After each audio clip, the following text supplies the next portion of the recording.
was a lot more honest where I felt I was, particularly spiritually, and this album, I got to this next album and thought, right, I've got that out of my system. Maybe I should write some I should go back to what I was, some more uplifting songs, because Wytch Hazel is meant to be an uplifting thing, but I just felt like I couldn't be genuine and write really happy, positive songs. Right.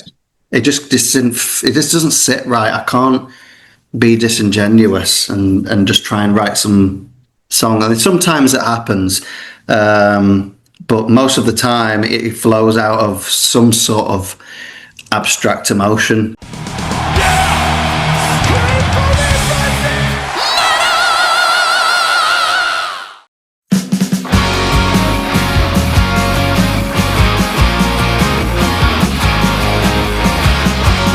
Colin, thank you so much for your time today. It's always a blast talking to you. You look extremely fresh and energetic right now. Is that what you're feeling? How are you doing today? Yeah, I'm okay. I don't think I'm necessarily feeling fresh and energetic, but I'm okay. I've just finished teaching some music lessons, and feeling all right though. Pretty good. Yeah. You've had... I mean, the album is out as we speak for a few weeks. It came out on July the 4th. Is that enough time between all the... I mean, it takes a long time to create an album, and then once the creative process is over, there's a lot of administration, all the kind of stuff. Has that died down sufficiently for you to lament yourself a bit and look back and just kind of think about how everything went? Are you interested in doing that? Yeah, no, that's a good question, because I'm definitely in a place where I've reflected quite a lot. I think I've come to a bit of something. I feel like there's a bit of a fork in the road, and I've been trying to kind of like write albums, put out albums really consistently. I've been kind of like on to the next, highly caffeinated. Oh, let's go. And I've just come to a point where I'm like, I really think I need to slow down a bit. Just physically and spiritually, mentally, you just need to just slow down a little bit. But also I also feel like that's could potentially be a really, really good thing for the music as well. I think previously I always said, there's that analogy of if you take kind of two groups of people in a pottery class, and one group you say, you've got to make as many pots as you can in a month. And you tell the other group, you've got to make one pot, but it's got to be the best pot you've ever made. Not only do the other group make more pots, but their pots are all better than the people who spent a month building that one pot. And so I've always been kind of like, well, I want to keep writing. And, I've just written hundreds of songs. And but I think that's really good. And I still think that's helpful and beneficial. But I also feel like I just need to take a bit of time to write slower and to kind of like slow down a bit, and actually take a bit of time off just the constant write next album straight away, like I was last album, and focus on our live shows and focus on kind of refining what we've done. I feel like I'm kind of looking back, like you say, reflecting 5 albums in now. That's a decent amount of music already out there, and there's a decent amount of music to pick from in a live show. So kind of, I don't really know what the next release will look like. I'm kind of quite keen on doing something a bit different, or at least something in between another proper album, a full album. But yeah, and it was pretty tough, as you can probably see in the write up.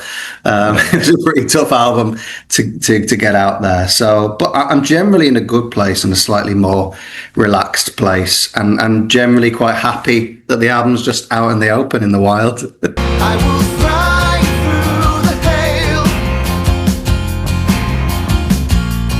Will my speed... I haven't taken the time enough to listen to all of the 5 albums over and over again enough to make this claim, really. But like when I got to listen to Lamentations for the first time, I kind of felt a similar emotion as the previous album, where there was a lot of your personal, or maybe not you personally. I mean, I know you draw a lot from your own personal experience, but you know, the protagonist in the story or in every song kind of like fighting this battle, fearing you might lose it, and having to dig really deep to find the courage to keep going, if you will. Is there some truth to that? These 2 albums just fit together really well? Like, is it just, I don't want to call it a part 2 or a continuation, but did it make sense that they turned out the way they did, because it was just nonstop and okay, previous album done, next one working on it? Yeah, it's actually, I do actually feel like this album is very closely linked to the last album, thematically in the lyrics. This kind of Sacrament for me was about trying to go a little bit more, basically just be a bit more honest with my songwriting in terms of where I was. I felt like on a scale of good and bad, I was definitely kind of not in a good place, right? With Sacrament. And then there was a lot, there was lockdowns, and I've previously talked about that. And I was a lot more honest where I felt I was, particularly spiritually. And this album, I got to this next album and thought, right, I've got that out of my system. Maybe I should write I should go back to what I was, some more uplifting songs. Because Wytch Hazel is meant to be an uplifting thing, but I just felt like I couldn't be genuine and write really happy, positive songs. Right.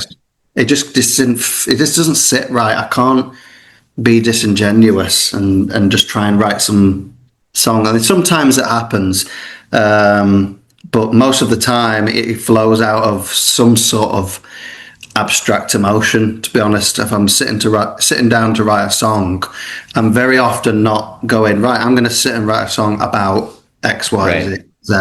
I'm kind of sitting down and going, what's the emotion? What does it feel like? It's very abstract to me. In the early stages of songwriting, and it just feels right to do that, and it feels natural to do that. So, and what came out was like, right, I kind of need to dig even deeper in the subject matter of the previous album, and so I was like, actually, I need to call it something, that kind of demonstrates that. So yeah, they are very closely linked. I would say it kind of picks up where the last album left off lyrically. 100%. Yeah. Okay. Now, before we dive deeper into the album and everything else that's going on, with a release date of July 4th, which is obviously to my southern neighbors here, Canada, but the Americans do like to be extra rowdy on July the 4th. I'm just gonna use that as a bit of a segue to the last time we spoke very, very briefly, was actually in person at the Hell's Heroes Festival, and your US experience of that.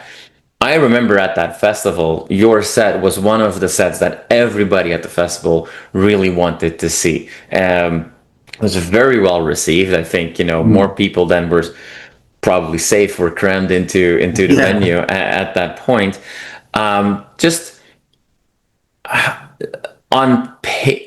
Obviously, if you're into the underground scene of like trad metal, if we wanted to call it that way for a second, then Hell's Heroes is the place to be, no matter where you are, or no matter where you're from, I should say. But on paper, Wytch Hazel is not the most American band, right? So walk me through that experience one more time of going to this festival on the other side of the world, where I don't know if you knew what to expect. I'm sure you were hoping to get, the response from the crowd that you did, but it must have been a fun and weird trip at the same time. Yeah, that's probably, I think you've hit the nail on the head, really. It was fun and weird. It just felt so surreal that we were just popping to Texas for the weekend. you know, like you do. It was just, it was very intense. And of course, just getting the visas for the Right, US right. was not a process that I mean, we were told it's quite a long and painful, drawn out process, but I don't think we were quite prepared for how much. But all of it, I look back and thought, yeah, it was all worth it because it was just a great experience. And yeah, quite a special show. It went really well. The crowd, and I think it was just really nice that, I don't know whether it's particularly Americans who are kind of more excitable or like vocal in the audience. Like I remember, like in the middle of songs, people like woo, like in the middle of a song. You know, usually like in Europe, the rest of Europe, like in the UK particularly, I would say quite a British thing is to kind of sit, listen, wait for the end, and then there's an applause, and then Yeah. they're a lot more rowdy. Like, you know, I mean, it might have been Mexicans, who knows? But like, you know, and just like you know, there was a lot more, lots of excitement. It was a really good vibe, really nice experience, and just nice after all those years to just be given the opportunity by Hell's Heroes, Right.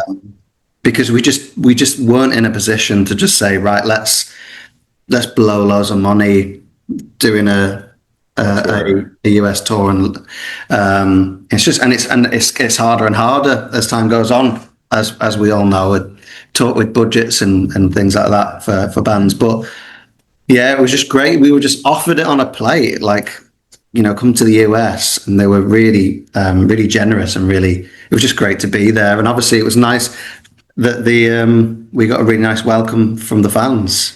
Like you say, it was just squeezed in, and really great sort of atmosphere. Yeah, it was definitely a special show for us.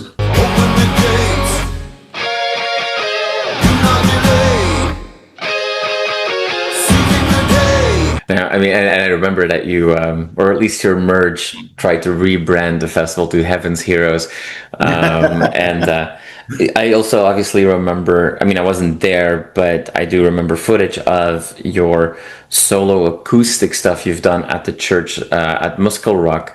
So you've done some special, like some shows that I'm sure will be with you forever. Yeah. But you know, just as like this, you know, a fun little side question, is there like, you know, is there like a bucket list venue, you know, quirky or large or weird it may be, that you would love to, whether it is Colin with his guitar or the full band?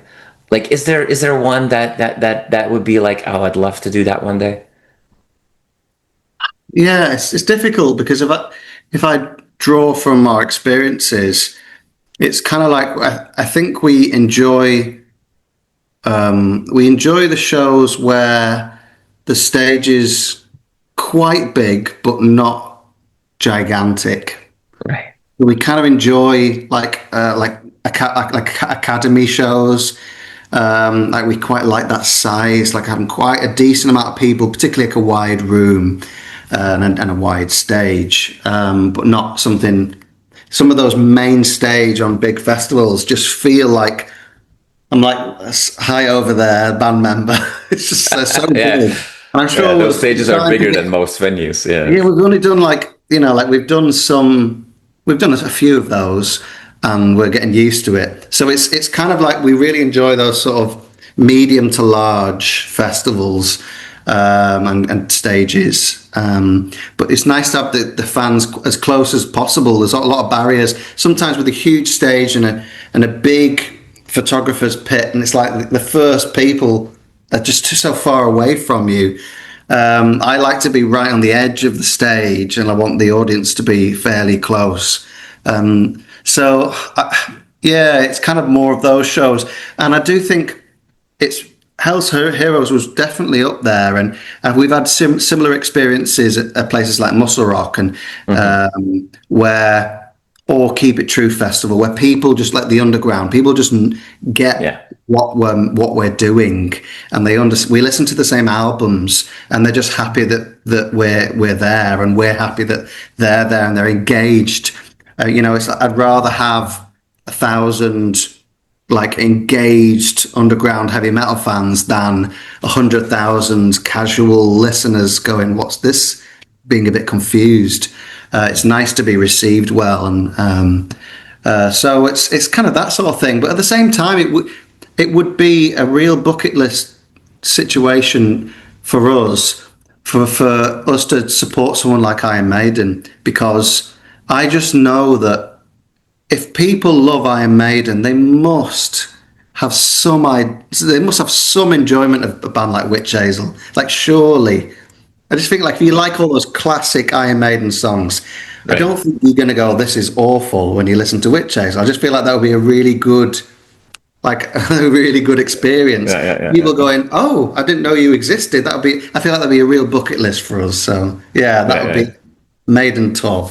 Well, we all know that. I mean, all Maiden fans know that Steve is a massive Wishbone Ash fan, and let's be honest, there's a little bit of Wishbone Ash that rubbed itself off of to Wytch Hazel over the years. Absolutely, as well.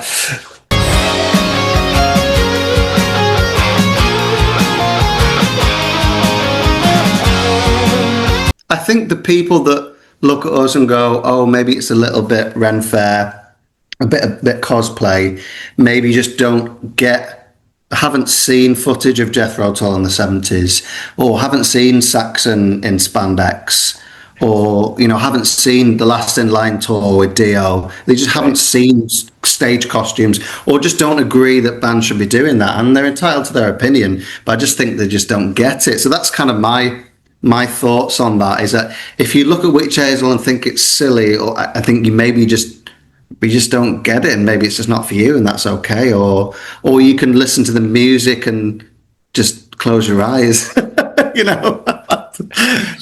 just going to keep doing what we want to do. And like the band, we've gone from it being a point of like tension in the band, like I'm not wearing spandex on stage in front of my family who've come to the pub, to like all the guys are like, "Oh yeah, I bought my own boots and it's fun and we love it."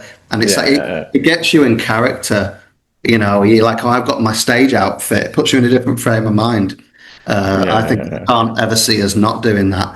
And I also, even just in a, obviously I want the band to be successful. I think if primarily, yes, the music has to take utmost importance. Mm-hmm. If I already think the music's good, and I just think that more people need to hear about us. And if we can have a memorable stage costume, it can only pay dividends. Even if people don't like it, they'll remember it. We're singing Wytch Hazel, and there's a big banner that says Wytch Hazel, and we were wearing white. People are not going to forget us if they see us once, because they're like, "What? Everyone's wearing black, and these guys were wearing white, and they were called Wytch Hazel, and they sang a song called Wytch Hazel, and there's a big Wytch Hazel behind them." And I just think I'm trying to get it in people's minds. It's like a big advertising ploy.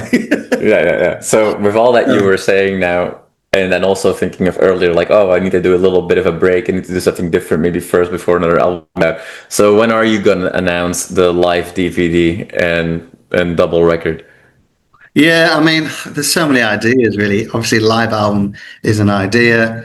I think what the best way of us doing that would be to do like a 2-week tour and have a sound engineer record every night, and then go and add bits onto it and do a live in Dangerous sort of thing. And then, so that's one idea. Obviously, the acoustic album idea is still there. Mm-hmm. And then also just writing an album that goes somewhere where we haven't been before, that's perhaps a little bit more progressive, or is perhaps a bit heavier, or perhaps revisit some of a lot more medieval sounds, or I don't really know. Basically, is we've got lots of ideas, but what we could do next, or even if it's an album, it could be a series of collaborations that's fun. Right. We just sort of. I'm in a place where I'm quite open to what comes next, what feels right, or even just a break and a side project and back to it. Really, I don't know. I'm kind of in the. I'm just discovering different ideas at the moment, kind of seeing what kind of sticks, really.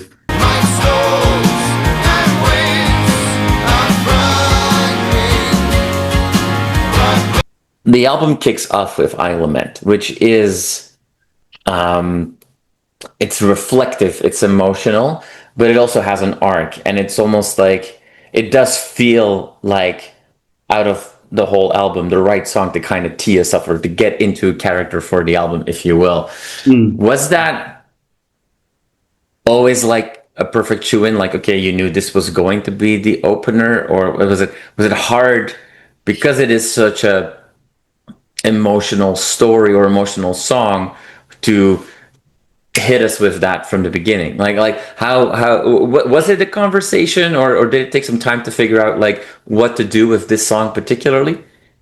Yeah, so I had most of the songs written for the album on in June, when Sacrament came out in June 2023. I had most, like 8-9 songs written, one of which was a track called Death's Door, which is our sort of deluxe 7-inch single release, which comes with the deluxe pack.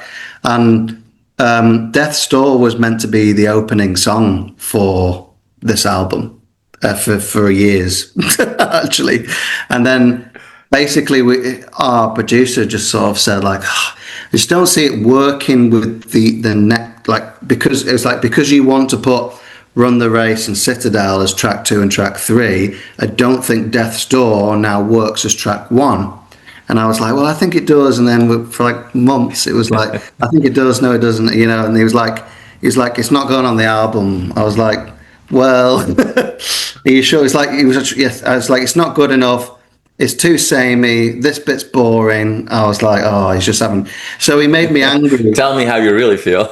Yeah, no, he's really honest. He made me angry, and then before band practice or after band practice one night, I went and just and wrote I Lament, and then that ended up being the last song that was written for the album. And it's like, here we go, and because I wanted it to be. I wanted the story to start on like a deathbed, like someone reflecting on their life. So Death's Door and I Lament are a similar story. Like, you know, you can zoom out and zoom in, and like it's trying to have some perspective. And so, yeah, but Death's Door was kind of, I had this idea of like, on your deathbed, all these regrets and like, what was it all? Just lots of questions, and just like, it's quite depressing actually, the song Death's Door. It's kind of probably the most lamenting song. But then, yeah, I Lament kind of works in a very similar way. And then musically it works better as an opener. So it was like, yeah, it wasn't until the end. And that happens quite a lot with Wytch Hazel. I often write the opening track right at the end. It happened on the last album with Fire's Control. It happened with Here's the Fight on Pentecost. I can't really remember that far back with their albums, but the last 3 albums that's happened, I'll write the opening song at the end. I kind of like, oh, none of these feel like an opener. I need to write an opener, and then I end up writing like Fire's Control. It's quite solid, really. Yeah. Is that because you want the opening track to be a little bit like it's almost like the business card of the album? It's like, hey, this is what you expect, and you only really know that when everything else is done? Well, I quite like, when I'm listening to albums, I like the opening track to be fairly punchy, quite upbeat, and not too long. I prefer that. Obviously, there's some really good exceptions, particularly with Maiden, like great long openers. But they also do Aces High. yeah, exactly. Yeah. So there's some, I do like that punchy opener. Like, oh, great, what's next? I like that feeling of like, oh, that was great. What's that? And then you're like, oh, this is really good as well. And so I like that feeling of flow at the beginning of an album. That's a bit more upbeat. It's a bit punchier. It's not too long and drawn out. And that's kind of what I Lament does, and a lot of these songs are quite punchy, and they don't often have long guitar solos, or, you know, it's kind of, I wanted to just give me a bit of a taste of what's to come. And then I feel like on the subject of like guitar solos, for me, with Wytch Hazel at least, I feel like a guitar solo is like, if I don't know what else to say and we've reached an emotion where like the guitar solo will just kind of, it's almost like speaking in tongues or something. It's like unintelligible words where the heart speaks. So it's a bit, I feel like it's a bit like that. I mean, in Disney, it's kind of like they'll talk until the emotion gets too much, and then they'll sing, and then they'll sing until the emotion gets too much, and then they'll dance. And it's kind of like, it's a bit of like a flow. So like, that's the way I like to kind of use those musical ideas, is to kind of like, it's an emotive thing. If I don't know where it's not just kind of like, oh, that'll be cool, because some songs start with a guitar solo, and again, there's always an exception, but it doesn't really, I don't always like that, because I'm like, why have you started with this really emotional, you haven't said anything yet, like, right. So it doesn't always, there's some great openers, but at least a hook or a riff, rather than something that's more kind of virtuoso. Yeah.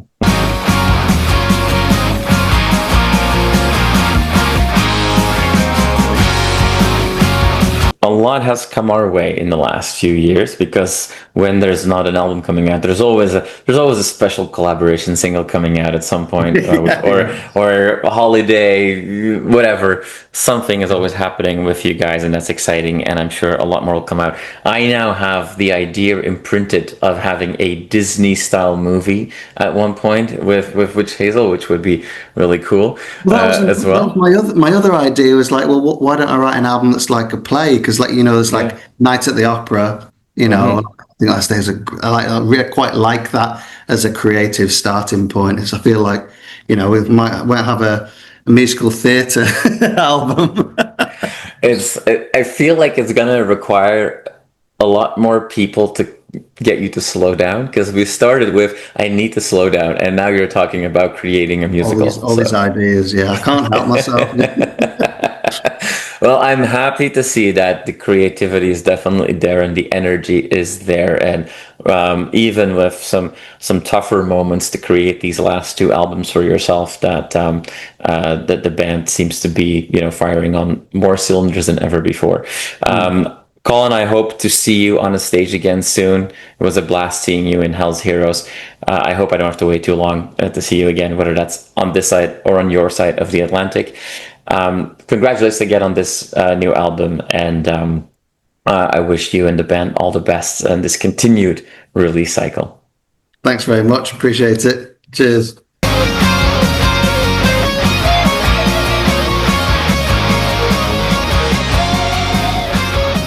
You are awesome for watching this video. Click right here to see more content like it, and subscribe to the channel.